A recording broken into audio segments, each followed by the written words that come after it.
In the state of Maine, hunting is a long-standing tradition, one that's passed down from generation to generation. And this November, Mainers will be going to the polls and deciding on an important issue in this state.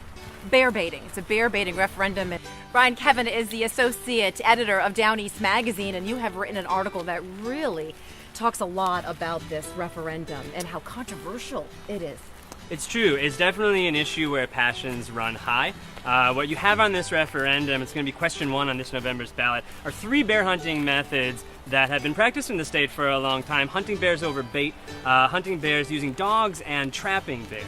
And we've actually voted on this already 10 years ago, so there are some real entrenched positions, a lot of complicated science, a lot of complicated ethical questions, made for a big story that was fun to tackle.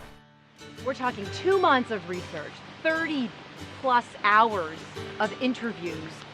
When you went to write the article, was it a little overwhelming? Like, oh my gosh, where do I start? Yeah, it is to a degree, because it's a story that has a lot of ins and a lot of outs, and there's a temptation to not want to put pen to paper until you feel like I have this down cold. But I feel like we've done justice to a complex issue. The people that I spoke to were really generous with their time. I feel considerably more well informed about it than I did 2 months ago, and I'm proud of the final product. And you went out with an outfitter.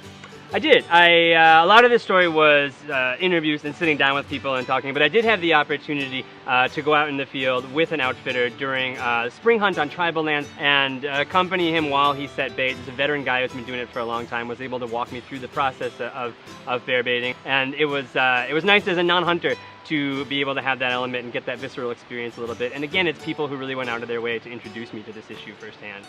Well, I think it's very fair to say that anyone who reads this Down East article is going to be a well-informed voter at the polls in November. I hope that's the case. I hope that's the case. I mean, anytime an issue like this becomes such a circus, is the term we use in the piece, it's this story we see over and over again, this sort of culture war angle. People bicker, people talk past each other. It gets a little ridiculous, and as voters, we have to balance, I think, this impulse to, educate ourselves and walk into the ballot box with a degree of background, with something that says we can't take this so seriously that this is how our discourse becomes. And so I hope that the piece also shows that, like, this is kind of ridiculous in a way. It's ridiculous how we fight over these issues, and it's in our best interest to find common ground.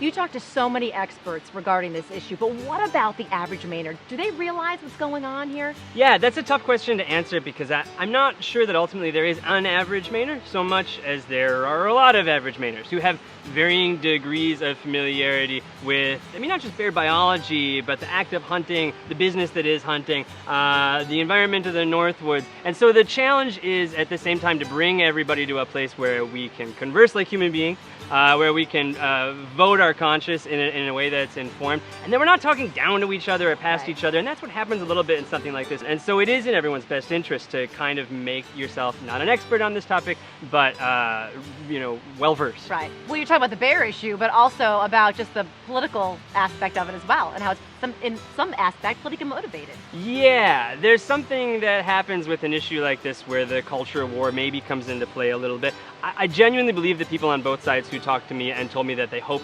that's not the case, that their position transcends the easy, like, left-right political divide, and that's something the article gets at a little bit.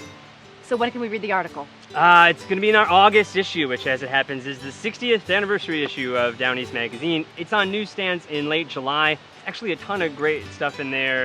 It's got a picture of Jordan Pond and the bubbles on the cover from Acadia National Park. Definitely worth picking up. And also, of course, downeast.com. That's right. All right, we look forward to it. Thanks so much.